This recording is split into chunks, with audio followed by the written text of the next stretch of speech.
21 வருஷங்களுக்கு முன்னாடி எப்படி ஒரு கடினமான முயற்சியாக இந்த திரைப்படத்தை எடுக்கிறதுக்கும், திரைப்படத்தை கொண்டு வர்றதுக்கும், திரைப்படத்தை மக்கள்கிட்ட கொண்டு போய் சேர்க்கறதுக்கும் எவ்வளோ பெரிய ஒரு கடினமான முயற்சி எடுத்தோமோ, அந்த முயற்சியோட பலன் 21 வருஷம் கழிச்சு இன்றைக்கும் இந்த திரைப்படத்தை வெளியிடும்போது எல்லாராலையும் இந்த படம் எப்போ வருது, நாங்கள் பார்க்கணும், எங்களுக்கு ரொம்ப பிடிச்ச படம்னு சொல்ல வச்சு இன்றைக்கி தியேட்டர் கிடச்சி மறுபடிக்கும் ஒரு இயக்குனர், ஒரு கதாநாயகனாக நடித்த ஒருத்தர், எந்த பின்புலமும் இல்லாமல் சென்னைக்கு வந்த ஒருத்தர், அவரோட படமே அவர் இருக்கும் பொழுதே 21 வருஷம் கழித்து வெளியே வர்றதுன்றது ஒரு பெரிய சந்தோஷமான நிகழ்ச்சி, சந்தோஷமான விஷயம். அது யாரால் நடந்தது அப்படின்னா கண்டிப்பாக உங்கள் எல்லாராலையும் தான். நான் ஒருவனே என்னோட முதுகில் தூக்கி சுமந்துடல. எனக்கு பின்னாடி என்னை பக்கபலமாக இருந்த தூக்கி விட்டவங்க, எனக்கு இந்த படத்தில் பெரிய சப்போர்ட் பண்ணவங்க, நடிகர்களா, டெக்னீஷியன்களா, முதலீடு செய்தவர்களா, நிறைய பேர். அதை தாண்டி இந்த படம் மக்கள்கிட்ட கொண்டு போய் சேர்றதுக்கு காரணமாக இருந்தது பத்திரிகையும் ஊடக நண்பர்களும். அதை நான் என்றுமே மறக்க மாட்டேன். ஒவ்வொருத்தரும் வரிஞ்சு கட்டிக்கிட்டு எழுதுனீங்க இந்த படத்தை கொண்டு போய் சேர்க்கறதுக்கு. இது நல்ல படம், நல்ல படம், நல்ல படம். ஒரு பக்கம், 2 பக்கம், 4 பக்கம் எழுதினவங்கெல்லாம் இருக்காங்க. ஸோ உங்கள் எல்லாரையும் இந்த 21 வருஷத்துக்கு அப்புறம் உள்ள ஆட்டோகிராஃபோட ரீரிலீஸ் பண்ணுற நிகழ்ச்சியில் பார்க்குறதுல ரொம்ப பெருமைப்படுறேன், சந்தோஷப்படுறேன், தலைவணங்குறேன் இந்த படத்தை மறுபடியும். ஏன்னா இன்றைக்கி மக்கள்கிட்ட நல்ல படம் வந்துடாதா, ஒரு நல்ல படத்தை பார்த்துட மாட்டோமா, திரும்ப தேட்டருக்கு கூட்டம் கூட்டமாக பெண்களோட, குழந்தைகளோட எல்லாரும் போயிட மாட்டோமான்ற ஒரு ஏக்கம் இருக்குன்றது நான் இந்த படத்தை வெளியிட்டதுக்கப்புறம் உள்ள கமெண்ட்ஸ்லையும், இதுக்கு முன்னாடி நிறைய நல்ல படங்கள் வரும் பொழுது அது ஓடாமல் போனப்போ அதுக்கு கீழே இருக்க கமெண்ட்ஸ்லையும் நான் பார்த்துருக்கேன். இப்போ மறுபடியும் ஏன்னா இன்னைக்கு வந்து திரை உலகம்னாலே ஃபாஸ்ட்டில் அடி வெட்டு குத்து மரணம் அப்படி தான் போயிடுச்சு. அதை தாண்டி ஒரு நல்ல படம் பார்க்கறதுக்கு தயாராக இருக்கிற மக்கள்கிட்ட இதை கொண்டு போய் சேர்க்க வேண்டியது உங்கள் பொறுப்பு. உங்கள் எல்லாருக்கும் என்னுடைய மனப்பூர்வமான வணக்கம், நன்றி.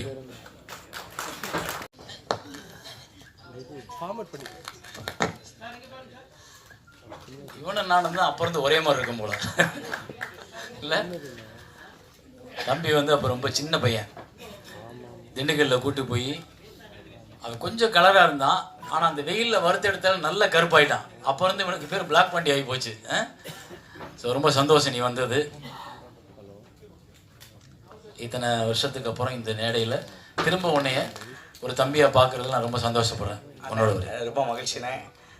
பல நாள் இந்த மாதிரி ஒரு நிகழ்வு நடக்குது அப்படின்றதுக்கு ரொம்ப ஆசையாக இருந்தேன். நீங்கள் ஒரு வாட்டி வாட்ஸ்அப்பில் மெசேஜ் அனுப்பும் போதும், அதாவது நான் 26 வருஷம் சினிமாவில் இருக்கேன்னு சொன்னாலும் யாரும் நம்ப மாட்டாங்கண்ணே. அதில் ஒரு 5 வருஷம் கம்மியாக இருக்கும்போது இந்த படம் வந்து எனக்கு வந்து வாழ்க்கையில் முதல் ஹிட்டு. நான் சினிமாவுக்கு வந்து வாய்ப்புக்கு தேடி கூடி வாழ்ந்தால் கூடி நன்மை, நாகேஸ்வரி அந்த மாதிரி வரிசையாக நடித்து அது வரைக்கும் வெளியில் தெரியாது. ஆனால் ஆட்டோகிராஃபில் நடித்ததுக்கு அப்புறம் தான் இவன் சுப்பிரமணியம் நடிச்சிருக்கான், பெஞ்சமின் சின்ன வயசாக நடிச்சிருக்கான் அப்படின்னு சொல்லி அந்த ஒரு திரைப்படத்துக்கு நான் போய் நம்ம ஃபோட்டோ நடித்த ஒர்க்கிங்ஸ் எல்லாம் எடுத்துகிட்டு ஆல்பம் எடுத்துகிட்டு ஒரு கம்பெனியில் தைரியமாக போய் வாய்ப்பு தேடுவேன். அந்த காலங்கள் நடந்த ஒவ்வொரு நினைவுகளும், ஏன்னா சரண் எவ்வளோ கஷ்டப்பட்டாருன்றது எங்களுக்கு தெரியும். ஏன்னா படம் ரிலீஸ் ஆகி படம் பார்த்து நல்லா இருக்குன்னு சொன்னவங்களோட அது எவ்வளோ இந்த மாதிரி ஒரு நம்பிக்கையை ஏற்படுத்தின ஒவ்வொரு நாளும் அந்த ஷூட்டிங்கில் ஒரு பெரிய போராட்டங்கள் இருக்கும். அவ்வளோ அன்றைக்கெலாம் ஃபிலிமில் எடுப்பாங்க, டிஜிட்டல் இன்றைக்கி வந்து டிஜிட்டலில் நிறையா ஈஸியாக 10 ஷாட் 20 ஷாட்னு எடுத்துக்குவோம். ஆனால் அண்ணன் ஒரு சீனோட பர்ஃபெக்ஷன், அந்த ஸ்கூல் டைமில் பாண்டியராஜ் அண்ணன் எங்கள் எல்லாருமே ராமகிருஷ்ணன்லாம் என்னை அடிச்சிடும் டப்புன்னு போய் போடா டைம் போடா, ஒவ்வொருத்தருக்கும் அந்த பஞ்சுவாலிட்டி ஷூட்டிங்கில் நிற்கிறது எல்லாமே ஒரு பெரிய லேர்னிங் அப்படின்னு தான் நான் பார்க்குறேன். எனக்கு வாழ்க்கையில் மறக்க முடியாத என்னுடைய முதல் ஹிட், எனக்கு நான் வந்த காலத்தில் எனக்கு வந்து மறக்க முடியாத ஒரு ஆட்டோகிராஃப் இது. ஸோ அந்த நினைவுகளை அதுலேயும் இன்னைக்கு என்னை முதல் அழைப்பார்னா ஃபஸ்ட்டு ஏற்று மாட்டி விட்ட அண்ணனுக்கு ரொம்ப நன்றி. சரி, அனைவருக்கும் வணக்கம். இந்த படம் எடுக்கும்போது மிகப்பெரிய போராட்டம். அதாவது அவுட்டோர் போயிட்டுவோம். அன்னைக்கு அவுட்டோர் போய் ஷூட்டிங் எடுக்கலான்னு சொல்லிட்டு கேமரா வைப்பார் சார், டைரக்டர் சார். மழை வந்துடும், மத்தியானம் சாப்பிடுவோம், அப்புறம் மறுபடியும் மழை வந்துடும், அப்புறம் பேக்கப் பண்ணிவிடுவாங்க. இப்படியே ஒரு நாள் 2 நாள் இல்லைங்க, கிட்டத்தட்ட ஒரு 100 பேருக்கு மேலே லாட்ஜில் தங்க வச்சு 3 நேரம் சாப்பாடு போட்டு அவங்களுக்கு சம்பளத்தை கொடுத்து தினம் மழை விடாமல் நாளைக்கு எடுத்துடலாம் சொல்லி விடாமல் தொடர்ந்து டைரக்டர் வந்து போராடி கடனை உடனே வாங்கி எடுத்தார். நாங்கள் சார் போயிட்டு கூட வரலாம் சார் அப்படின்னு சொல்லி நாங்கள் சொன்னோம். இல்லை படத்தை முடிக்காமல் நான் போக மாட்டேன், அது என்ன ஆனாலும் சரி இந்த படத்தை முடிக்காமல் போக மாட்டேன்னு சொல்லி அப்படி எடுத்தாங்க. ஒரு முறை இந்த கிளைமாக்ஸ் இதில் ராகவேந்திரா கல்யாண மண்டபத்தில் எடுத்துகிட்டு இருந்தாங்க. அப்போ எடுத்துகிட்டு இருக்கும்போது நாங்கள் அலெக்ஸ் அண்ணன் எல்லாம் வெளியில் உட்காந்து பேசிகிட்டு இருந்தோம். அப்போ பாண்டி அண்ணன் உமாபதி எல்லாம் வந்து ஏன் வெளியில் உட்காந்துருக்கீங்க, உள்ள போ. இல்லை ஐயா வெளியில் உட்காந்துருக்காரு, சாரோட அப்பா வெளியில் படிக்கட்டில் உட்காந்துட்டு இருந்தாரு. சரி அவர்கிட்ட பேசலான்னு போகிறோம் அப்படின்னு. சரி பேசிட்டு உள்ள வாங்க, டைரக்டர் பார்த்து திட்டுவார் அப்படின்னு சொல்லிட்டு உள்ளே போயிட்டாங்க. அப்போ நானும் அலெக்சனும் போயிட்டு ஐயா அங்கே உட்காந்து அழுதுட்டு இருந்தார். ஐயா என்னங்க அழுதுட்டு, எங்க அப்பா, இவங்க அப்பா, என்னங்க அழுதுட்டு இருக்கீங்க அப்படின்னு சொல்லி கேட்டேன். தம்பி படப்பிடிப்பு நடந்துட்டு இருக்கு, கரண்ட் பில் கூட கட்டுறதுக்கு காசு இல்லைன்னு சொல்லி ரொம்ப கஷ்டப்பட்டேன். அப்படியா ஐயா அழுதுட்டாங்க. எங்களால் என்ன சொல்றதுன்னே தெரியல. ஐயா கவலைப்படாதீங்கய்யா, இந்த கஷ்டம்லாம் கண்டிப்பா இந்த படம் ரிலீஸ் ஆகும்போது மிகப்பெரிய வெற்றியா இருக்கும் அப்படின்னு சொல்ல. அதான் அதை பார்க்கறதுக்கு நான் இருப்பேனா இல்லையான்னு தெரியலப்பா அப்படின்னு சொல்லி அழுத. சின்ன பிள்ளை மாதிரி அழுதாரு படிக்கட்டில் உட்காந்துக்கிட்டேன். அப்புறம் நாங்கள் தான் உள்ள கூப்பிட்டு போயிட்டு உட்காரு. ஊர்லேருந்து வந்தாங்க. உடனே பணம் இல்லைன்னு சொன்னோடனே அவர் காட்டுறாரு கையில் எல்லாம் 10 ரூபா 20 ரூபா நோட்டு.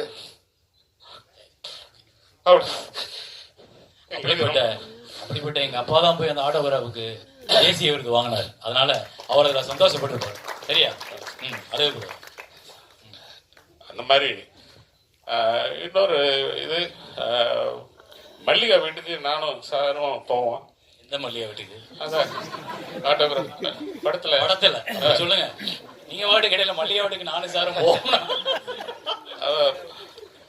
அப்போ அந்த பசங்க மல்லிகாவோட பசங்க 2 குழந்தைங்க அதை பேசிட்டு இருப்பாங்க. அப்போ சார் வந்து சார்ட்டு நான் சொன்னேன், டேய் என்னடா பெருசா ஃபீல் பண்ணிட்டு இருக்க, ஏற்கனவே சுரேஷ்னு ஒருத்தர் இருந்திருக்கேன் அப்படின்னு சொன்னோடனே சார் அப்படி பார்ப்பாங்க. நானும் அப்படி பார்ப்பேன், ரியாக்ஷன் பண்ணுவேன். அவருக்கு என்னவோ தெரியல, சாட்டிஸ்ஃபை ஆகல. அப்புறம் 1 டேக்கு 2 டேக்கு 3 டேக்கு 4 டேக்கு ஃபிலிம் கேன் மாத்துறாங்க. ஒரு கேன் வந்து 15,000 என்னமோ சொல்றாங்க. அப்போவே மறுபடியும் இன்னொரு கேன் மாத்துறாங்க. சார் ஜெகனண்ண பாண்டியன்லாம் சொல்றாங்க, சார் வெட்டி எடுத்துக்கலாம் அப்படின்னு. மறுபடியும் எடுக்கணும். இதே மாதிரி தான் வெற்றி கொடிக்கிட்டுல 400 அடி ஷாட்டு, 400 அடி ஷாட். அந்த வடிவேல் திட்டுற சீனு விடவே இல்லை டைரக்டர். ஒரு கேன் மாத்துறாங்க, 2வது கேன் மாத்துறாங்க, 3வது கேன் மாத்துறாங்க, 4வது கேன் மாத்துறாங்க. எனக்கு சம்பளம் 1000 ரூபா. ஆனால் 40,000 ரூபா, நான் 60,000 ரூபா நான் சாப்பிட்டேன் அன்னைக்கு ஒரு நாள். ஆனால் டைரக்டர் துளி கூட கோப்பல. பெஞ்சமின் எனக்கு பர்ஃபெக்ஷன் கரெக்டாக வரணும், நீங்கள் வடிவேல திட்டணும் அப்படின்னு சொல்லி என்ன அப்படி வேலை வாங்கினாங்க. அதெல்லாம் மறக்க முடியாது. அப்போ அந்த மல்லிகா வந்து ஏற்கனவே சுரேஷன் ஒருத்தர் எடுத்துக்கிட்டாண்டா அப்படின்னு சொன்னோடனே வளார்னு ஒன்று விட்டார். அடி சரியான அடி, காதல ஒங்கினு. ஐயோ என்ன நம்ம எதை தப்பு பண்ணிட்டு மட்டும் அப்படி டக்குன்னு பார்த்தேன். இதுதான் எனக்கு வேணும் அப்படின்னு சொல்லி இந்த எக்ஸ்பிரஷன் வாங்கறதுக்கு தான் அடிச்சவங்க தான் வந்துச்சு. இதை வாங்கறதுக்கு தான் நான் அடிச்சேன். சொல்லாம அடிச்சது சாரி அப்படின்னு சொல்லி சார். அதாவது அந்த பெத்தவங்க கற்றவருக்கு தான் தெரியும் கல்வி மர்மம், பெத்தவங்களுக்கு தான் தெரியும் பிள்ளையோட மர்மம், நட்டவருக்கு தான் தெரியும் பயிரோட மர்மம், வித்த கட்டுறவங்க தான் தெரியும் வித்தையோட மர்மம் சொல்லுவாங்க. எங்க இயக்குனருக்கு தான் தெரியும் அந்த வழி கட்டுன இந்த பேர்பட்ட ஒரு படம் இவ்வளவு பெரிய. ஒரு நிமிஷம் இருமா ஆடியோ அப்படின்னு சொன்னாலே சரி பண்ணுவோம். ஆடியோ இவ்வளவு பெரிய படத்தை எடுத்தது உண்மையிலே எங்களுக்கெல்லாம் ரொம்ப பெருமையான விஷயம். அந்த படத்துல நாங்கெல்லாம் இருக்கிறது ரொம்ப பெருமையா இருக்கு. இயக்குனருக்கு எங்க மனப்பூர்வமான நன்றி. தம்பி, இவர் வந்து நடிகரானதே ஒரு பெரிய கதை. இவர் ஒரு நல்ல கேமராமேன். அவர் வேலையை கெடுத்தது நான் தான். இல்லாட்டி இன்னைக்கு ஒரு ஆஸ்கர் அவளுக்கான படங்கள் எல்லாம் ஒரு ஒளிப்பதிவு பண்ணியிருப்பாரு. அது நீ நல்லதுன்னு ஃபீல் பண்ணுறியா கெட்டதுன்னு ஃபீல் பண்ணுறியா? ஏதோ ஒன்று நடந்துருச்சா. எங்கள் ஊருக்கு பக்கத்து ஊர், ஒரே ஊருக்காரங்க. ஆனால் இவர் சினிமாவில் வந்து பாரதிதாசார் யூனிட்டில் உள்ளே இருந்தார். நான் பாரதிதாசார் யூனிட்டோட வெளியிலேருந்து பார்க்குறாள். அங்கே வெளியிலேருந்து படம் பார்க்கும்போது எனக்கு திடீர்னு ஒரு கேரக்டர் மட்டும் இடையில வந்து ஒரு டைலாக் பேசிட்டு போகும். ஆனால் இந்த குரல் வித்தியாசமாக இருக்கேன் அப்படின்னு பார்ப்பேன். வேதம் போகுது இல்லைன்னா ஏய் அப்படின்னு சொல்லி ஒரு டைலாக், அந்த டைலாக்லாம் நான் நடிச்சு காமிப்பேன். இந்த டைலாக் அருமையாக ஒருத்தர் பேசியிருந்தார் அப்படின்னு. ஆனால் நான் படம் பண்ணும்போது அவரை பற்றி விசாரிக்கும் போது அப்போ தான் சொல்கிறாங்க, அவர் இளவரசுப்பா, நம்ம மலைச்சாமி ஐயா இல்லை, அவர் பையன் எம்எல்ஏ, அவங்க அப்பா எம்எல்ஏ சாணிப்பட்டி. ஆட இவர் நம்ம ஊருக்காரர் அப்படின்னா ஒன்று அவரை பிடிச்சி இவரை கொண்டு வந்து பொற்காலம் படத்தில் ஃபர்ஸ்ட் ஒரு பெரிய கேரக்டர் இல்லைண்ணே, பெரிய கேரக்டர். ஆமாம் பெரிய கேரக்டர். சொல்ல மாட்டேன், நான் இன்னும் திறக்கவே இல்லையே. அப்போ இருந்து இப்போ வரைக்கும் என்னோட எல்லா படங்கள்லையும் ஏதாவது ஒரு கேரக்டரில் இளவரசன், விஜயகுமார் சார் இவங்கெல்லாம் இருந்தால் எனக்கு ரொம்ப ஹாப்பியாக ஃபீல் பண்ணுவேன். அப்படி ஒரு கேரக்டர்ஸ் வந்து இவங்களோட எனக்கு பந்தம். இவரோட என்ன பாரதி ஐயா, சச்சிதானந்த பாரதி, சச்சிதானந்த பாரதி, இவர் ஆட்டோகிராஃபில் வந்து ஒரு ஏஜ்டி கேரக்டர் பண்ணியிருப்போம். இவரோட ஏஜ்டி கேரக்டர் நான் போகும்போது குதிரை வண்டியிலேருந்து இறங்கி போகும்போது அவர் முதல்ல குசு போடுவார், அப்புறம் பெஞ்சமின் போடுவார். அந்த சீனுக்கு நடித்தது வந்து சித்தானந்த பாரதின்னு ஒருத்தர். அவர் கம்யூனிஸ்டுக்காரு, இங்கே தும்பப்பட்டிக்காரு.